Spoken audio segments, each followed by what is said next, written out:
Bismillahirrahmanirrahim. Assalamualaikum warahmatullahi wabarakatuh. Alhamdulillah wassalatu wassalamu ala nabiyina Mustafa Rasulillah, amma ba'du. Jemaah sekalian, semoga senantiasa dirahmati Allah Subhanahu wa taala.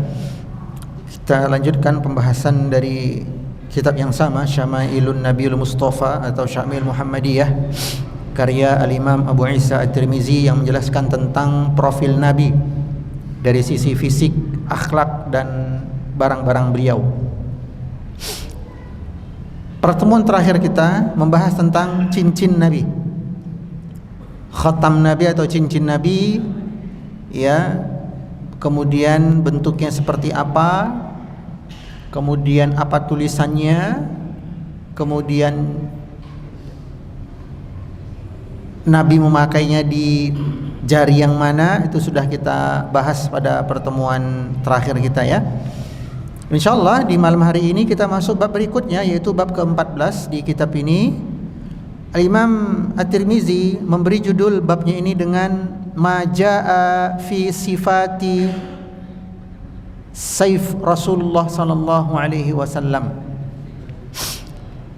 yang mana kalau ini kita terjemahkan, maka maknanya menjadi pembahasan tentang sifat pedang Rasulullah sallallahu alaihi wasallam. Baik. Para ulama ketika mereka menulis kitab, maka pasti ada istilahnya apa ya, keunikan lah. Contoh, Sahih Bukhari, Sahih Muslim, namanya sama-sama Sahih.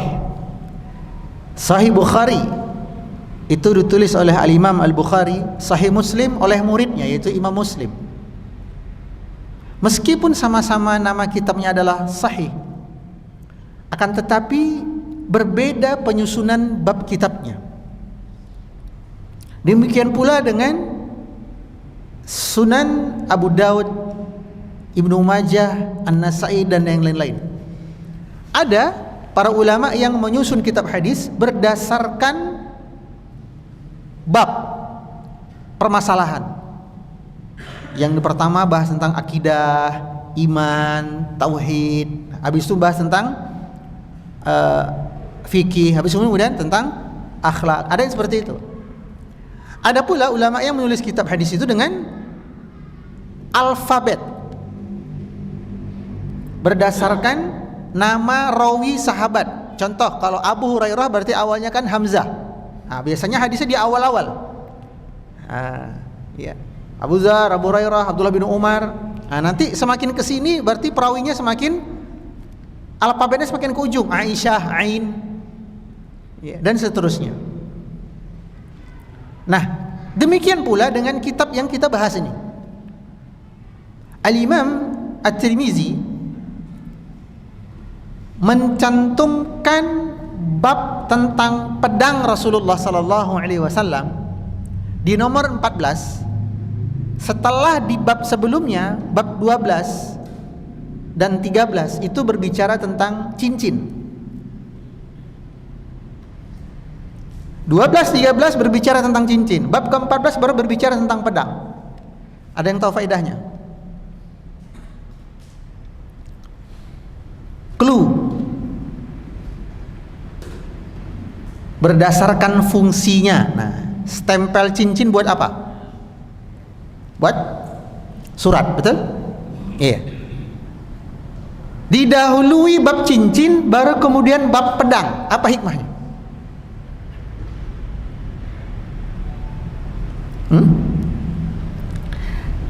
Yang namanya pengajaran, penyampaian, dakwah itu didahulukan dengan cara apa? Tulisan, dengan cara lisan. Jika lisan dan tulisan tidak juga didengar, maka langkah berikutnya dengan pedang, dengan senjata. Hal ini berlaku untuk semua hal. Contoh, seorang istri yang nusyuz. Tahu nusyuz?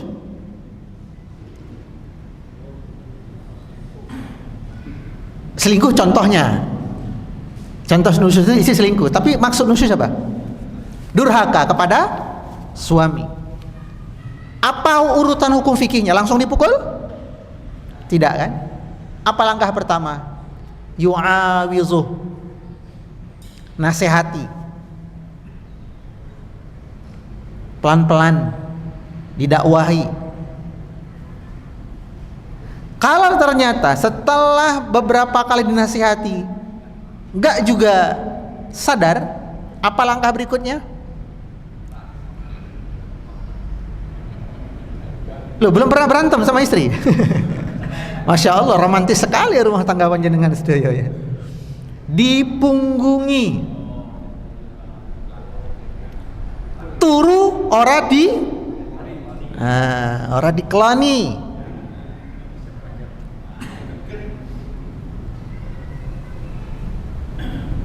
Enggak diajak ngobrol di tempat tidurnya, enggak diajak pillow talk, didiemin. Kalau ternyata setelah beberapa waktu, beberapa kali uji coba, kok masih enggak mudeng juga, kok masih enggak lurus juga, kok masih membangkang juga, baru tahapan yang ketiga. Apa itu? Fadribuhun, katanya Allah. Baru pukul istri kalian. Pukulnya pakai apa? Pakai apa yang ada di ranjang. Pakai bantal, pakai guling.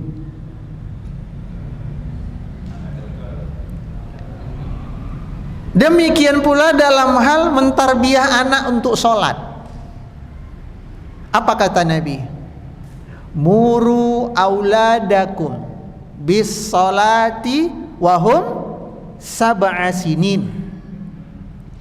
Perintahkan anak kalian itu, ajarkan anak kalian itu untuk mengerjakan sholat ketika dia sudah berusia 7 tahun. Pertanyaannya, ketika Nabi mengatakan ajaklah, perintahkan, suruh anak kalian sholat ketika usia 7 tahun, berarti sebelum 7 tahun gimana? Dicontohkan, dikasih teladan. Ibunya sholat di dekat dia bermain, dia sedang main masak-masakan di dalam rumah, masak-masakan yang main-main itu ya, main mobil-mobilan. Ibunya, Duk atau Leh, ibu tak sholat dulu dekatmu di sini ya, lihat ibu sholat, kamu sambil main tidak apa-apa. Jadi bukan dengan paksaan. Maka keliru menyeret anak usia masih 4 tahun, 5 tahun untuk dipaksa sholat. Tindakan yang keliru. Itu masih wayahe apa? Ditalkin, ditasmi, diperdengarkan, diperlihatkan, dicontohkan. Ada? Begitu dia usia 7 tahun, next step, langkah berikutnya baru mulai agak-agak muncul kalimat perintah. Nah, ayo sholat. Sudah azan maghrib, mainnya nanti lagi. Step yang ketiga, usia 10 tahun. Wadribuhum wahum asyara sinin. 10 tahun masih nyayal nggak mau sholat, boleh dipukul. Nah, coba lihat urutannya. Pukulan itu di langkah yang paling terakhir.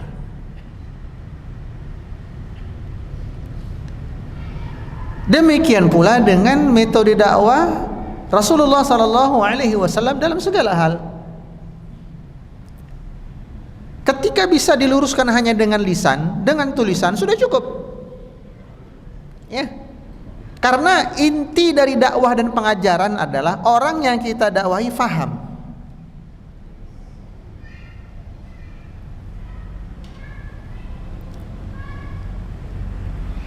Kalau ternyata ketika Rasulullah Sallallahu Alaihi Wasallam sudah mengirim surat kepada para raja pakai stempel di cincin beliau, justru malah membangkang, bahkan sampai merobek surat dari Nabi, nah baru dipakai langkah yang terakhir. Ini hikmahnya. Kenapa Imam At-Tirmizi sebelum mencantumkan bab tentang pedang didahului bab tentang cincin. Inilah hikmah para ulama kalau menulis kitab. Jadi bab-babnya itu nggak sembarang ditaruh. Pasti ada maksud. Contoh lagi, kalau jenengan cek buku-buku fikih, ya, di pendahuluan buku fikih apapun, mazhab apapun, di pendahuluannya muqaddimah pasti nggak langsung bahas fikih. Biasanya di muqaddimah bahas tentang apa? Memuji Allah, kemudian meneladani Rasulullah, baru yang ketiga meluruskan niat. Kitab fikih manapun, terutama kitab-kitab klasik para ulama, pasti di muqaddimah tiga hal itu ada: pengagungan Allah, pemuliaan Nabi, lalu meluruskan niat sebelum belajar. Setelah itu baru masuk bab pertama. Bab tentang apa? Bab tentang apa? Kitabut Thaharah, bab tentang bersuci. Setelah bab Thaharah, apa setelahnya? Kitabus Shalah, bab tentang salat. Kenapa kok bab Thaharah dulu baru bab salat? Kok langsung salat wae dulu? Kenapa? Karena tidak sah salat kalau tidak taharah. Setelah bab salat, bab apa? Kitabus Siyam, bab tentang puasa. Setelah itu apa? Kitabuz Zakah, bab tentang zakat. Setelah itu apa? Kitabul Hajj, tentang tata cara haji. Haji kecil, haji besar. Haji kecil itu umroh. Kenapa sholat didahulukan sebelum bab tentang puasa, zakat, haji? Karena orang yang nggak sholat sama sekali tidak sah puasanya. Tidak sah.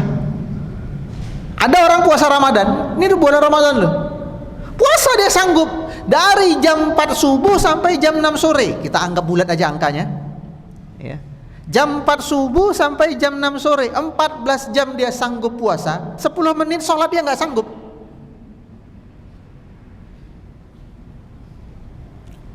Maka para ulama mencantumkan bab as-shaimu la tusalli, orang yang berpuasa tapi tidak salat, nggak sah. Setelah kitabul hajj tentang haji, bab yang kelima. Bab yang keenam apa? Bab tohara, salat, puasa, zakat, haji. Bab yang keenam tentang apa? Salah haji. Kitabul buyu', bab tentang jual beli, hukum-hukum seputar mencari nafkah. Setelah itu baru kitabun nikah, bab tentang pernikahan. Kenapa bab kitabul buyu diletakkan di depan sebelum bab tentang nikah? Karena gimana mau bisa ngasih nafkah keluarga kalau nggak paham fikih jual beli?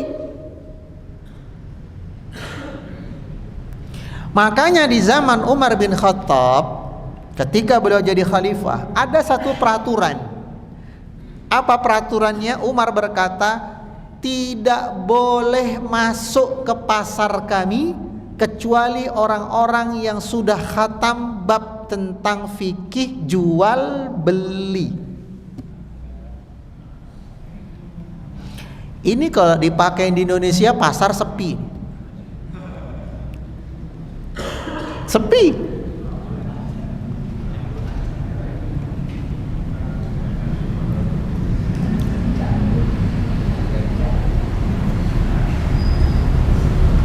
Beginilah kondisi kita. Kelemahan ilmu.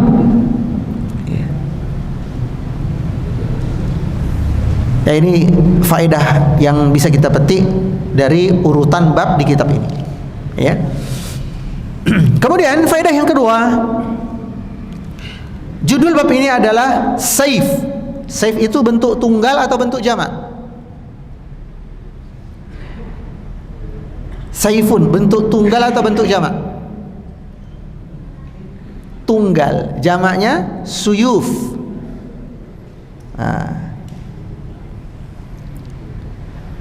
Karena babnya ini bentuk tunggal, saif, apakah menunjukkan berarti pedang Rasulullah cuma satu? Ini pentingnya bahasa Arab. Lihat ya, keunikan, lagi-lagi keunikan Imam Abu Isa memberikan judul. Kalau tadi kan urutan judul, sekarang memberikan judul. Beliau berikan judul apa? Ma jaa fi sifati saifun Rasulullah sallallahu alaihi wasallam. Saif di sini bentuknya mufrad atau tunggal. Kemudian setelah saif ada kata-kata isim, yaitu Rasulullah, nama. Dalam ilmu nahwu, jika ada sebuah kata tunggal diidhofahkan, disandarkan kepada kalimat berikutnya, maka menunjukkan keseluruhan. Artinya bukan hanya jumlahnya pedang Nabi cuma satu, tapi menunjukkan banyak. Sekaligus bab ini juga membahas bukan hanya jumlah pedang, tapi sifat pedangnya, bentuknya, bahannya. Jadi meskipun di sini judulnya cuma bentuk tunggal, tapi karena setelahnya disandarkan dengan nama Rasulullah, maka menunjukkan pembahasan yang luas. Ya. Contoh gini. Ini motor siapa? Ini motornya Pak Budi. Nah, yang dimaksud motor Pak Budi itu di situ ada apa? Ada bannya, ada lampunya, ada warna stripingnya, ada mereknya, ada tipenya. Nah, itu yang dimaksud. Ya. Baik, sekarang kita masuk ke hadis yang pertama di bab ini, sekaligus hadis 105 di kitab ini.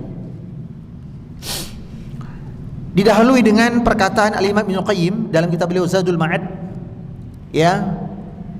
Beliau menjelaskan bahwa pedang Nabi jumlahnya ada 9. Apa saja? Rasub, Mikhzam, Zulfiqar, ini yang paling terkenal, ya. Qadib, Hatfun, Al-Buttar, kemudian Qal'i, Ma'sur, dan Al-Fujar. 9. Yang paling terkenal Zulfiqar. Ya, jadi total pedang Nabi ada 9 buah. Yang jadi pertanyaan, apakah 9 buah ini dimiliki dalam satu waktu? Atau itu totalnya, gitu ya.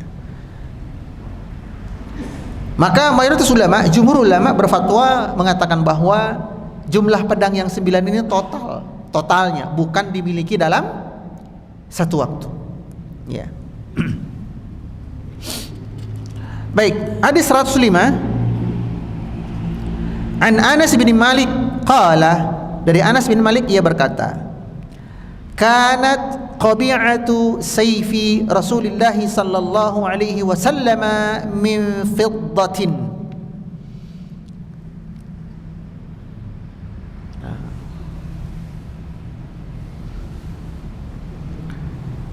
Gagang pedang Nabi, anggap ini gagang ya.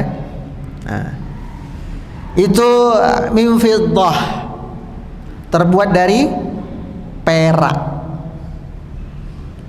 Gagang itu tahu lah ya. Kita punya raket badminton. Nah, yang di bagian pegangannya itu loh. Ah, itu namanya gagang. Pisau bagian pegangannya, gripnya. Nah, itu terbuat dari apa? Fiddah. Perak.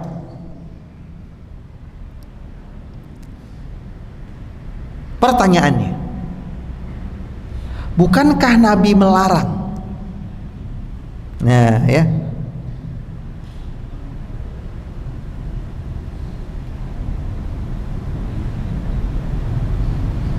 Pembuatan aksesoris terbuat dari perak untuk alat perang, Nabi larang.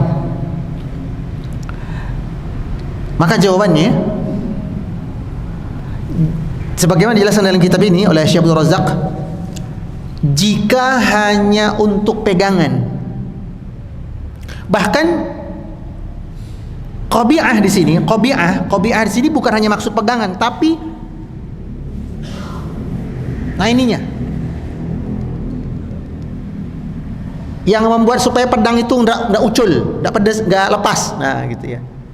Bagian bawahnya itu loh. Jadi bukan keseluruhan hand gripnya, bukan keseluruhan pegangan pedangnya, tapi yang paling bawah itu. Jenengan kalau punya jaran, pancingan, yang bagian bawahnya itu, paling bawah, nah itu. Jenengan kalau punya raket badminton, paling bawahnya ada seperti jendul gitu ya.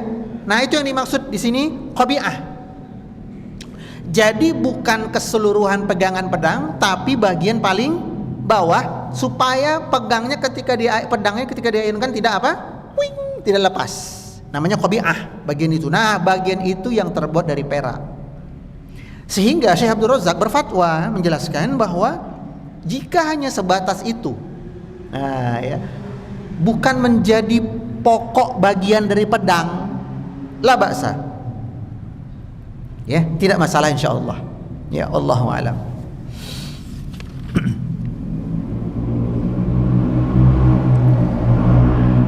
Kemudian hadis 106 sama dengan hadis 105, isinya hanya beda periwayat ya, kita skip. Masuk hadis 107.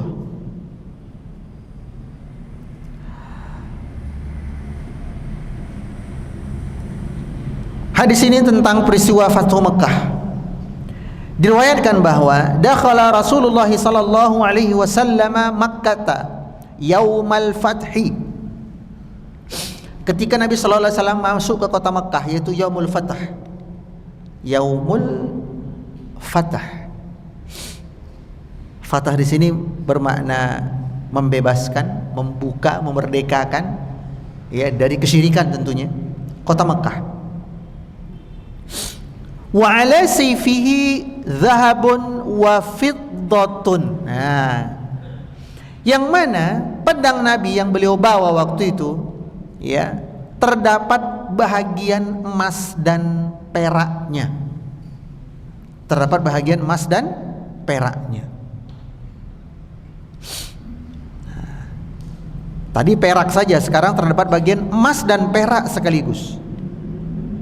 Faqala, maka dikatakan bahwa kanat qabi'atu sayfi fiddah. Nah, emas dan perak tadi hanya di bagian qabi'ah, bagian paling ujung, la ba'sa. Nah, tidak mengapa. Ya, tidak mengapa. Berikutnya, model. Nah, sekarang model pedang, bahan sudah, jumlah sudah, sekarang bentuk atau modelnya. An Ibni Sirrin, dari Muhammad Ibnu Sirrin, ya, seorang ulama tabi'in senior, ya, ulama hadis, ulama fiqih, seorang mujahid.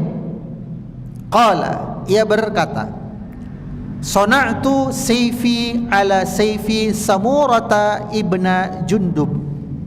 Bentuk pedangku yang aku pakai untuk berjihad persis plek dengan pedangnya Samurah bin Jundub, sahabat Nabi. Karena Muhammad bin Sirin ini seorang tabi'in senior, ketemu dengan sahabat. Ya.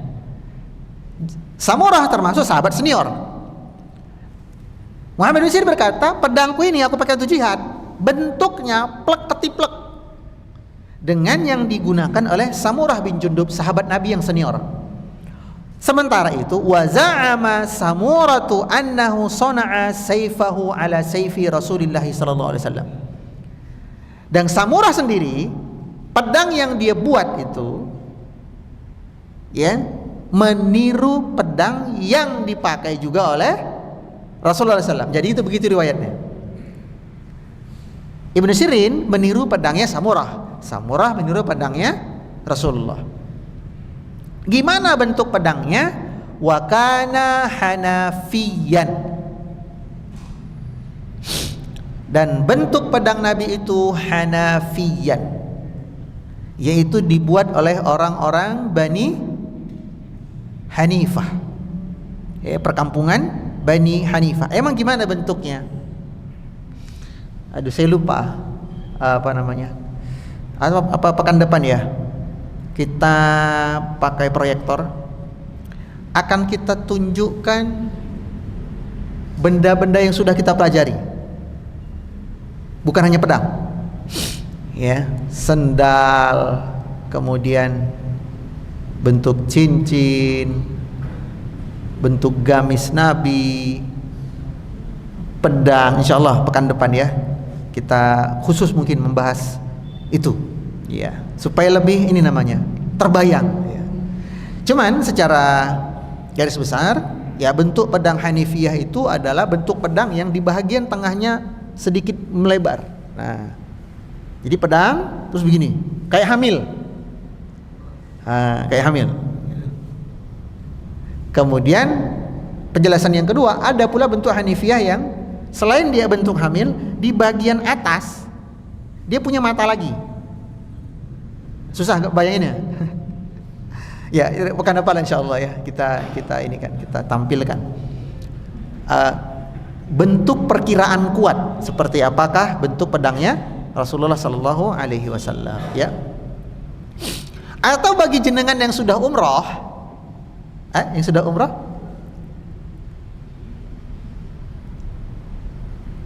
sebelum kita check out dari kota Mekah mau menuju Bandara Jeddah, biasanya mampir kemana?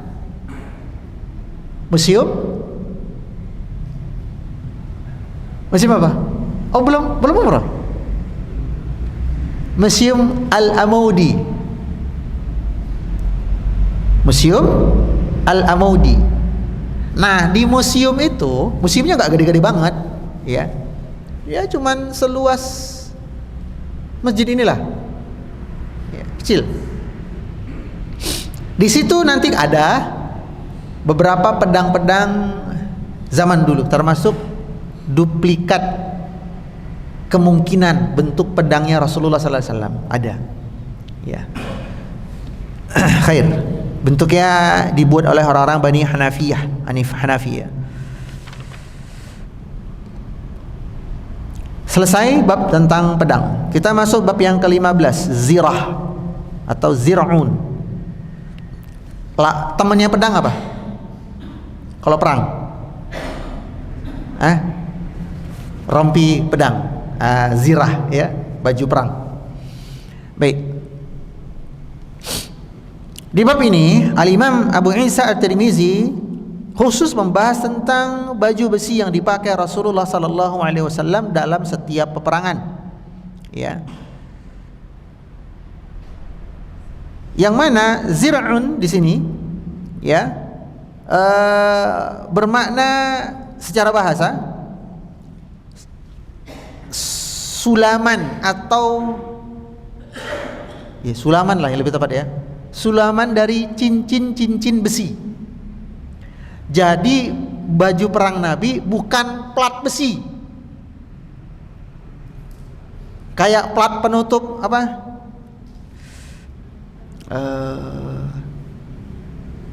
Pertamina itu loh, yang di SPBU. Bukan plat datar utuh gitu, tapi cincin-cincin besi yang disulang, yang disatukan. Jadi lentur. Sebab kalau cuma plat besi, itu mau gerak yuk, kaku. Ya. Jadi cincin besi yang disulam, yang disambung. Jadi apa? Tetap fleksibel. Ya, itu zir'.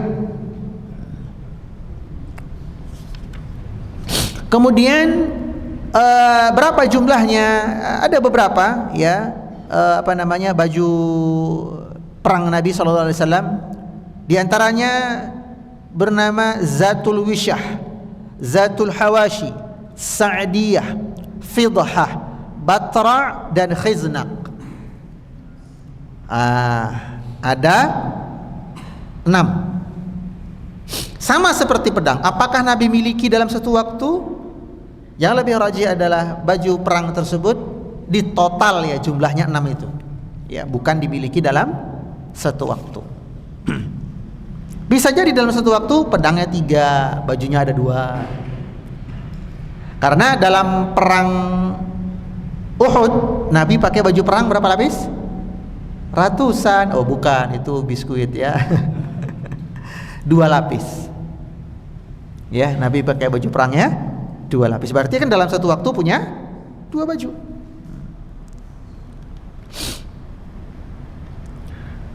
Kemudian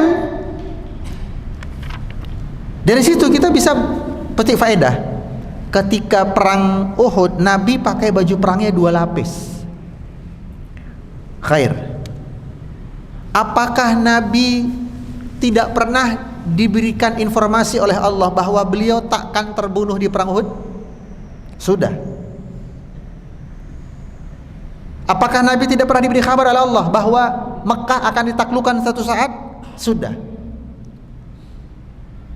Apakah Nabi tidak pernah diberikan info oleh Allah Azza wa Jalla bahwa beliau tidak akan wafat sebelum Islam tersebar di Jazirah Arab? Sudah. Artinya Nabi tahu betul perang Uhud di sini saya tidak akan mati. Saya tidak akan tewas. Namun meskipun begitu, Nabi kita tetap berikhtiar maksimal. Pakai baju perangnya bahkan sampai 2 lapis. Bukan Nabi kita pengecut, bukan. Jangan yang ikut kajian Sirah Nabawiyah bersama saya sejak zaman batu, tentu ingat ketika kaum muslimin kacau balau sebab 40 pemanah turun lalu di counter attack oleh Khalid bin Walid yang waktu itu belum masuk Islam. Sahabat-sahabat kan kacau balau, ada yang lemas terduduk gak tahu mau ngapain, ada yang kabur ke Madinah kembali pulang, ada yang ikut berperang dan itu jumlahnya sangat sedikit. Apa yang Nabi lakukan? Nabi pacu bighal beliau melaju ke arah musuh yang sangat banyak sendirian sambil berkata, Ana Muhammad ibni Abdillah wa ana hayyun wa ana Rasulullah sallallahu alaihi wasallam. Kata beliau apa? Sayalah Muhammad bin Abdullah, saya masih hidup, saya Muhammad Rasulullah. Padahal waktu perang Uhud yang paling diincar itu nyawanya siapa? Nyawanya Nabi kan? Makanya waktu itu sahabat diantaranya Abu Ubaidah Amir bin Jarrah itu ikut keseret bighal Nabi, nahan Nabi. Oi Nabi, stop, jangan kau songsong itu musuh. Nabi gak peduli, gas terus. Ya. Ini menunjukkan Nabi pemberani. Adapun Nabi pakai baju lapis 2 itu menunjukkan ikhtiar. Yang namanya ikhtiar itu wajib maksimal. Wajib.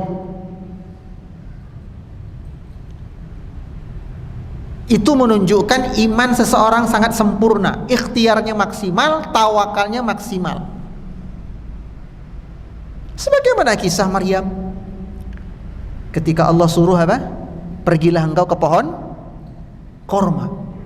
Maryam gak protes, ya Allah yang benar aja dong, ini Palestina loh ya Allah. Paling gampang itu nyari pohon apa? Surat At-Tin. Wat-tini waz-zaitun. Itu yang paling gampang. Pohon tin, pohon zaitun, keluar rumah langsung ketemu. Kalau kurma susah. Beda dengan Madinah, keluar rumah kurma gampang. Tapi Maryam gak protes. Karena ini petunjuk dari Allah, ikuti aja. Setelah sampai pohon kurma, apa yang Allah suruh? Fatribuha. Guncang tuh pohon. Lah kepriwet. Ini Maryam sedang HPL. Apa HPL? Yang mau melahirkan dulu. Udah kontraksi. Wes bukaan lah. Nah, bapak-bapak yang sudah punya anak tahulah. Ya, wes bukaan pitu. Gimana coba rasanya seorang wanita yang sudah siap melahirkan, boro-boro mengguncang pohon kurma, jalan aja susah. Akhirnya Maryam jalan sampai di lokasi disuruh guncang pohon kurma. Jangankan wanita yang mau melahirkan, kita aja bapak-bapak yang kuat-kuat ini disuruh mengguncang pohon kurma. Bukan pohon kurma yang berguncang, kita yang bergetar. Tapi Maryam gak protes. Namun karena dia sudah lemah selemah-lemahnya, karena Allah sendiri yang mensifati wanita yang hamil tua melahirkan itu sangat lemah. Wahnan ala wahnin, lemah yang bertambah lemah. Maryam gak protes. Oke, Allah suruh guncang, aku gak sanggup. Apakah nyerah? Bodo amat lah, yang penting udah nyampe, disuruh guncang. Mana sanggup? Udah, aku gak mau ngapa-ngapain. Tidak. Maryam dalam keadaan lemah. Dan itu bayi sedang proses keluar. Maryam hanya bisa ndemok. Apa ndemok? Mung demok kan lho. Itulah ikhtiar yang maksimal. Ketika itu sudah dilakukan, baru Allah kasih solusi. Allah jatuhkan kurma muda. Padahal kalau kita pikir secara logika, apa mungkin kurma jatuh mung ditemok? Nggak mungkin kan? Nggak mungkin. Ini jadi pelajaran bagi kita. Pertolongan Allah itu datang ketika ikhtiar kita sudah maksimal. Kita seringnya terburu-buru. Mata nasrullah, kapan pertolongan Allah itu datang? Kapan jawaban dari doaku datang? Sementara ikhtiar kita belum maksimal. Ya. Lihat Nabi kita, ikhtiar pakai baju 2 lapis. Kemudian masalah hati itu tawakal. Ikhtiar itu amalan. Masalah hati itu namanya tawakal. Tawakal kepada Allah. Baik, hadis 110.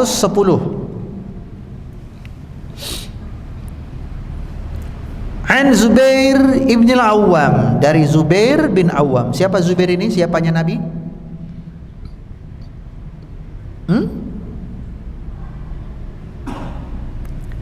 Siapa nama ibunya Zubair? Krik-krik. Sofiyah binti Abdul Muttalib. Berarti Zubair ini siapanya Nabi? Sepupu. Tapi usianya jauh. Karena Sofiyah binti Abdul Muttalib adalah anak Abdul Muttalib yang paling kecil. Makanya Zubair bin Awwam masuk Islam ketika berusia 12 tahun. 12 tahun. Ya.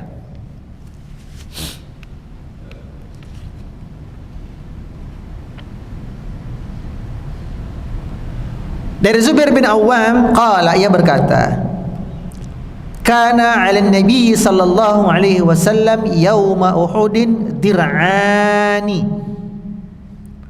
bahwa aku menemani Rasulullah SAW pada perang Uhud dan beliau memakai dir'ani, 2 lapis baju, 2 lapis baju besi.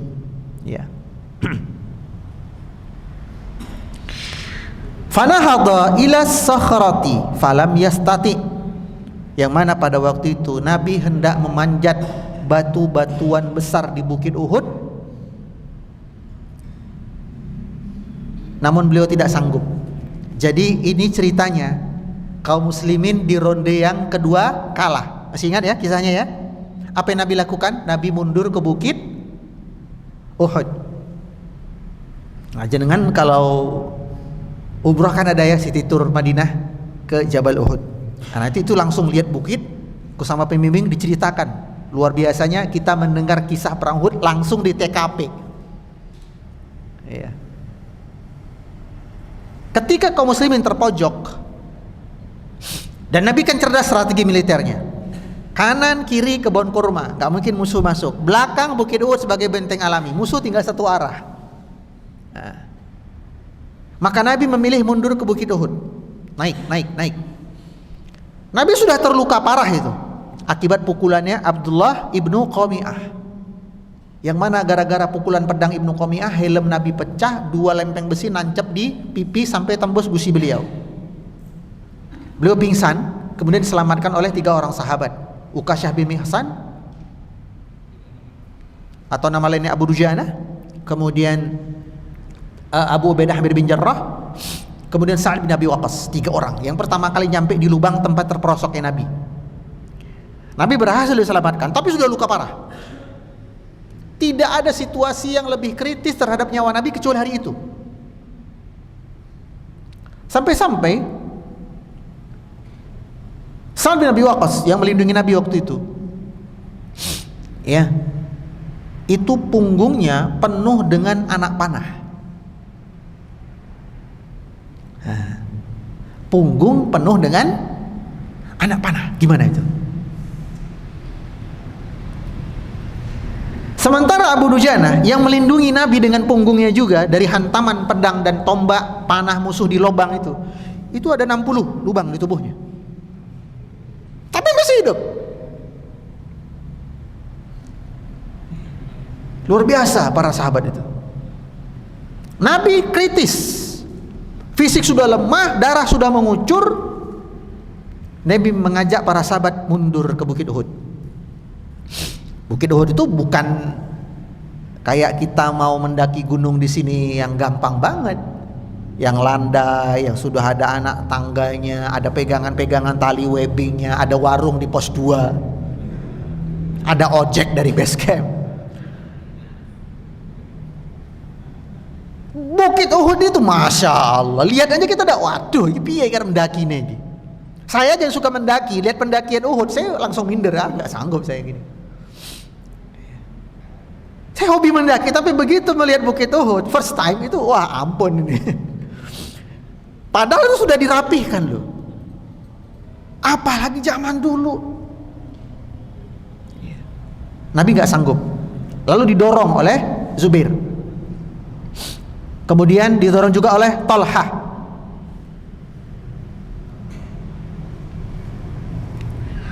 Fa'aq'ada Talhah tahtah, maka Talhah berjongkok, ngambil posisi jongkok, mempersilahkan pundaknya untuk diinjak Nabi. Nah, ketika Nabi sudah nginjak punggung Talhah, Talhah pun pelan-pelan berdiri supaya Nabi bisa naik manjat. Wasa'ida Nabiyyu hatta stawa ala sakhrah. Nabi pun berhasil diselamatkan, naik ke lereng gunung yang lebih ke atas. Qala Zubair berkata, sami'tu Nabiyya sallallahu alaihi wasallam yaqul aujaba Talhah. Nabi kemudian bersabda, Talhah wajib masuk surga. Talhah wajib masuk surga. Ya Allahu a'lam. Insyaallah kita bahas rinciannya pada pertemuan yang akan datang. Subhanakallahumma wa bihamdika asyhadu an la ilaha illa anta astaghfiruka wa atubu ilaik. Assalamualaikum warahmatullahi wabarakatuh.